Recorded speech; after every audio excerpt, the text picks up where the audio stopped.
Trump vazifasiga qaytib keldi va Gerlandiyaga ko'z tikdi. Trumpning bu orolga tunji qatim da'vo qilishi emas. Ammo bu qatimqisi burunqiga o'xshamaydi. Trump dunyoga harbiy kuch ishlamaydiganligi haqida kapolat berishni rad qildi. Gerçi u Shimoliy Atlantik ahdi tashkilotidagi ittifoqdoshlarini davlat mudofaasi uchun texmi ko'p kuch chiqarishga majburlayotgandek ko'rinsimi, ammo amaliyotda Amerikaning Gerlandiyani kontrol qilaman deyishida savdo yo'llari, tabiiy boyliqlar, strategiyalik o'rinlar va bexatarlik tahdidlari qatorliq jiddiy strategiyalik sabablar bor. Umuman aytganda, Trump Amerikaning ittifoqdoshlarini davlatga ziyon yetkazadigan shaklda Amerika boyliqidan haqsiz bahramand bo'lyotidi, ya'ni yilikini sho'rayotidi deb qaraydi. Onun bu qarşının ma'lum asosi bo'lishi mumkin. Ammo ittifoqdoshlarni qo'llashning chiqimi yuqoridek to'yilsa-mu, ulardan voz kechishning badaliga solishtirganda bu intayin oz bir qism xolos. O'tgan 40 yilda Shimoliy qutb yer sharining o'rtacha saviyasidan 4 hassa tez isib ketdi.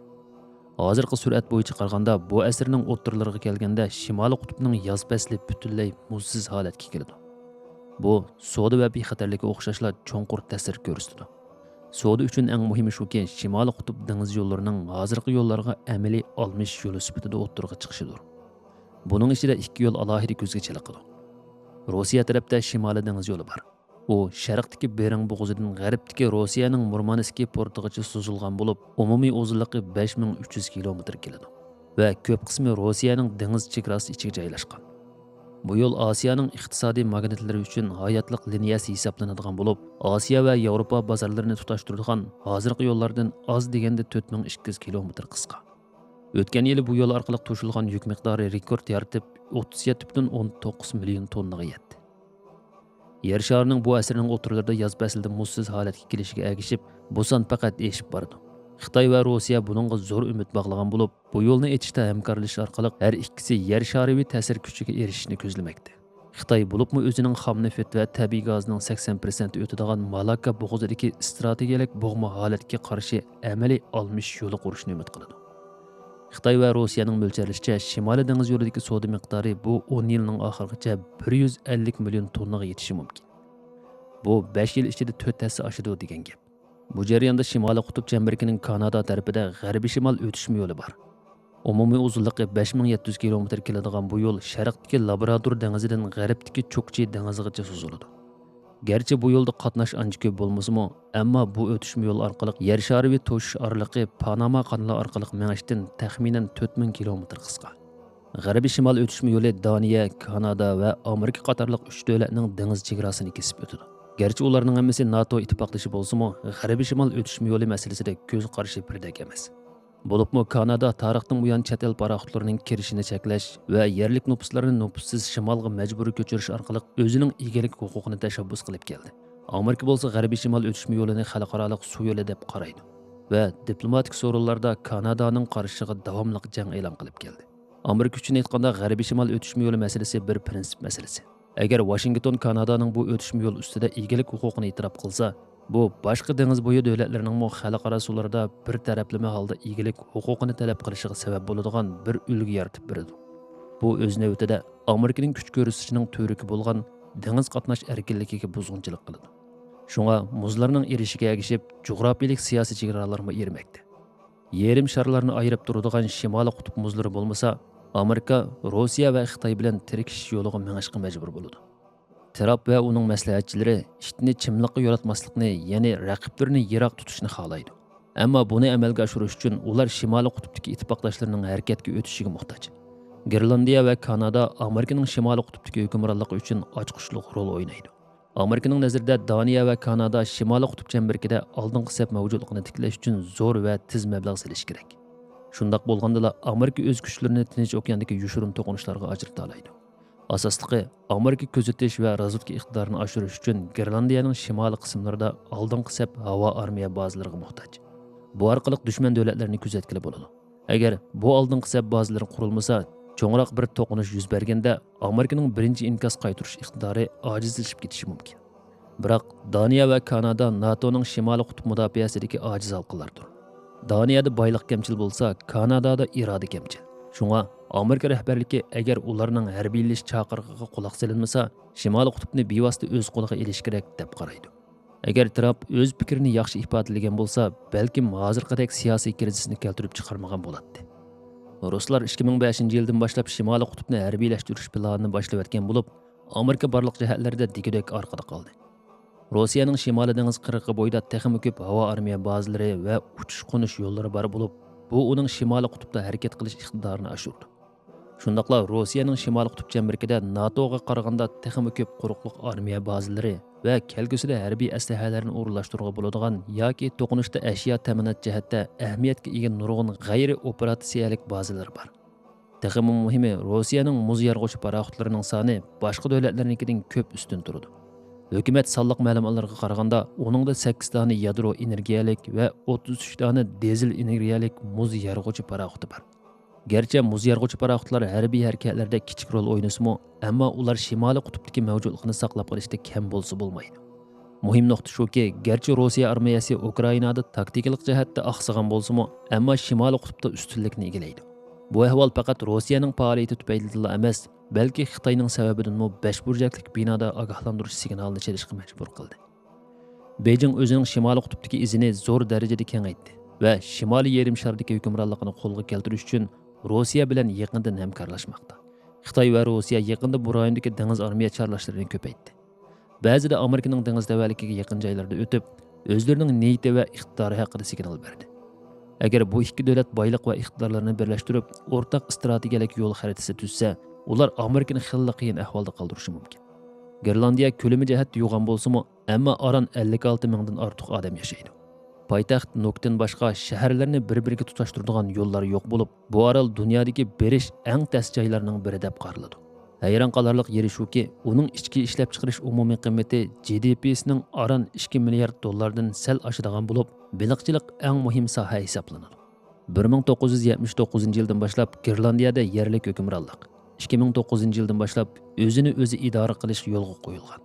Tarixning ko'p qismida Grenlandiya jo'grafiylik siyosiy jihatda bir chet yer edi. 20-asrda 1940-yili Daniya Germaniyaga taslim bo'lgandan keyin hamma ish o'zgardi. Amerika bu orolning ishlariga nazoratchilik qildi va nurg'unlagan harbiy aslahalar va ko'zitish punktlarini qurdi. Urushdan keyin Grenlandiya Amerikaning Shimoliy qutb bexatarligining markaziy nuqtasiga aylandi. Buning sabablari nihoyat ko'p. Birinchidan, Grenlandiya, Islandiya va Angliya bilan birlikda Shimoliy qutb okeanini Atlantik okeandan ayirib turadigan 1500 kilometr kenglikdagi bir bo'g'ma nuqtani shakllantirdi. Bu dushman paraxodlarini iz qo'g'lash va to'sish, Atlantik okean halqagan dengiz transport liniyalari va suvosti aloqa kabellarining bexatarligiga kafolatlik qilishda intayin muhim. Shuning bilan bir vaqtda Grenlandiyaning g'arbiy shimolida Tuli havo armiya bazasi joylashgan bo'lib, hozir Pitofik olam qatnashi bazasi deb ataladi. Bu dunyodagi eng ilg'or ballistik boshqariladigan bombadan ogohlantirish sistemlarining biri va Amerikaning Shimoliy qutb mudofaasidagi ultash hisoblanadi. Bu baza yana sun'iy hamrohlarni iz qo'g'lash va olam axlatlarini ko'zitish qatorliq olam faoliyatlarini nazorat qiladi. Biroq Pitofik faqat birla baza bo'lib, Amerikaning Shimoliy qutb strategiyasini yolg'iz ko'tarib ketolmaydi. Texmi ko'p oldingi saf bazalarga ehtiyojli. Bu asrning o'tirlariga kelganda Xitoy paraxodlari u yerda texmi ko'p harakat qilishni qaror qilishi ham mumkin. Bundaq suvosti paraxodlarini bayqash uchun qo'shimcha havo armiya bazalari zarur. Va shuningga o'xshash suvosti paraxodiga qarshi aeroplanlar xili unumli. Ammo Shimoliy qutb okeanida keng rayonda havo chorlashni kuchaytirish uchun yana nurg'unlagan havo armiya bazalari kerak. Tasavvur qilib boqing. Agar Rossiya va Xitoy Rossiyaning Shimoliy qutb havo armiya bazalarida Xitoy aeroplanlarini turg'izish to'g'risida kelishim hosil qilsa, bu Amerikaning havo mudofaasini besib tushishi mumkin. Shunga muvofiq harbiy iqtidorni rivojlantirish uchun 5 burjaklik bino bir qator sistemalar, qarshi sistemalar va yordamchi sistemalarni o'rnatish kerak. Mohiyatda bugungi hozirgi holat yetarli emas. Amerika Shimoliy qutbni boshdan oxir harbiylashtirish kerak. Daniya Yevropaning qo'llashi bilanmi buni yolg'iz qila olmaydi. Shunga taraf Rossiya va Xitoy bilan bo'ladigan kelgusi jangda Daniya bir chetda turib, Amerikaning boshlamchilik qilishiga yo'l qo'yish kerak deb qaraydi. Bu voqeaning tub yiltisi dal shu. Ikkinchi darajalik nishonlar Grenlandiyaning qizilma bayliqlariga munosabatlik bo'lib, Amerika geologiyalik tekshirish idorasining ma'lumotiga qaraganda, bu yerda dunyodagi eng cho'ng ichilmagan zapaslar bor. Kam deganda 50 xil halqaliq mineral moddaning 43 shu yerdan topiladi. Bu mineral moddalar qayta hosil bo'ladigan texnikalarga o'tish uchun intayin muhim.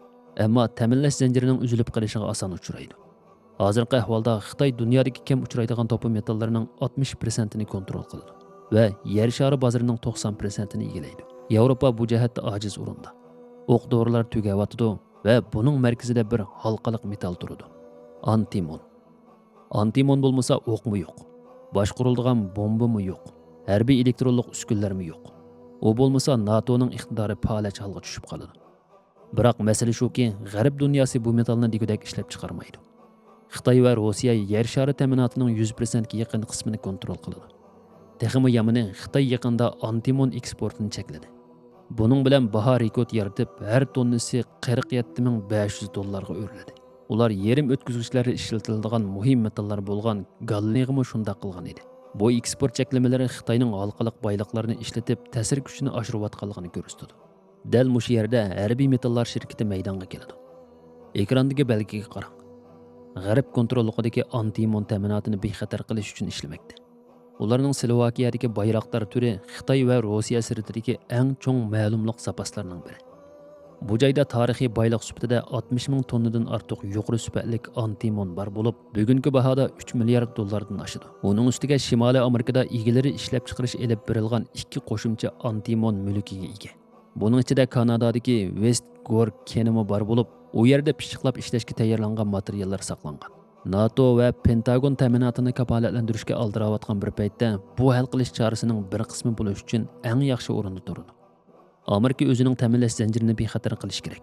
Shunga Gerlandiyada Xitoy bilan savdo qilishni cheklash uchun lobbichilik qildi. Bu ma'lum darajada ishga yaradi. Xitoy uchun aytganda Gerlandiyada Shimoliy qutbda putirab turishdagi bir vosita bo'lib, u mablag' selish va ul aslaha turlari orqali kirishga uriniyotir. Gerlandiya nihoyat mos keladigan nishon. U naq pulga qiynalgan va bevosita chet el mablag'iga bakli tashna. Bu Gerlandiyani qarz to'ziqi diplomatiyasining yuqori xavfi ostida qoldirdi. Qo'shimcha tushuncha uchun aytganda, qarz to'ziqi diplomatiyasi deganlik kuchli bir davlatning ojiz bir davlatga uning qaytarishda qiynaladiganligini bilib turib pul qarz berishi. Ojiz davlat qarzni qaytara olmaganda, kuchli davlat ojiz davlatning muhim boyliqlar, zamin yoki siyosiy ta'sir kuchini kontrol qilib olishidir. Nurg'un davlatlar bu tuzoqqa tushdi. Ammo Gerlandiya uchun xavf taxmi cho'ng, chunki u mustaqil bo'lishni xohlaydi. 2009-yildan boshlab mustaqillik chaqiriqlari kuchaydi. Hatto bugungi kunda ko'pincha yerlik siyosiy partiyalar 2030-yilgacha Daniyadan to'liq mustaqil bo'lishni nishon qilmoqda. Yerlik Inuit nupusi Daniyadan ancha rozi emas.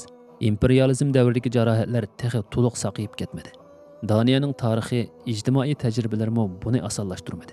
Masalan, 1960 va 1970 yillarda minglagan Inuit ayollari va qizlariga ularning roziliksiz homildorlikdan saqlanish asboblari o'rinlashtirilgan.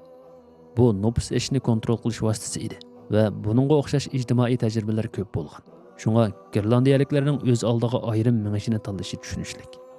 Nupusning oz deganda 67% mustaqillikni xohlaydi. 2023-yili yerlik siyosatchilar hatto buningga tayyorlik sifatida bir asosiy qonun loyihasini tuzib chiqdi. Biroq Trumpning bayonoti yerlik siyosatni qalaymaqonchilikqa ittirib o'tib, bor bo'lgan mustaqillik musofasini tezlatib o'tishi mumkin. Bu jarayonda Daniyada Trumpning bayonotlari bir zarba bo'lib keldi va keng ko'lamda sotqinlikqa uchrash hissiyoti paydo bo'ldi. Daniya Amerikaning eng yaqin ittifoqdoshlarining biri bo'lib keldi. Amerika talab qilgan har qatimda degudek Amerikaning barliq cho'ng harbiy harakatlariga qatnashdi. Hatto Iroq urushiga. Daniya yana Yevropa rahbarlariga jasuslik qilish uchun Amerika bilan hamkorlashdi va Yevropaning qurollari tursa, hamisha Amerikaning harbiy uskunlarini sotib oldi. Trumpning so'zlari bir NATO a'zosining zamin butunligiga tahdid solib, ittifoqning qonunligiga ziyon yetkazdi. Yana boshqa kutilmagan oqibatlarim bor. Trumpning bayonotlariga javoban Daniya Shimoliy qutb bexatarligiga qo'shimcha $2 milliard mablag' solishga va'da berdi. U o'zining muz bilan qoplangan orqa o'ylasini ko'zitish uchun yangi urush paraxotlari, yiroq musofirlik tizgin uchqu aeroplanlar va sun'iy hamrohlarni sotib olmoqchi. Bu va'da Daniyaning $26 milliard 10 yillik harbiy darajasini o'stirish planining bir qismi. Daniyaliklar davlat mudofaasiga ko'proq chiqim qilish orqali Gerlandiyani Trumpning sotib olish tizimligidan yiroq turishni umid qiladi. Balkim bu dal Trumpning asli maqsadi bo'lishi mumkin. Jug'rofiylik siyosatning ishlarini ilgari surishga majburlaydigan bir yo'li bor. Trumpning parvosiz so'zlari balkim uning o'ziga xos bo'lishi mumkin. Ammo bu so'zlarning orqasidagi muddaolar undaq emas.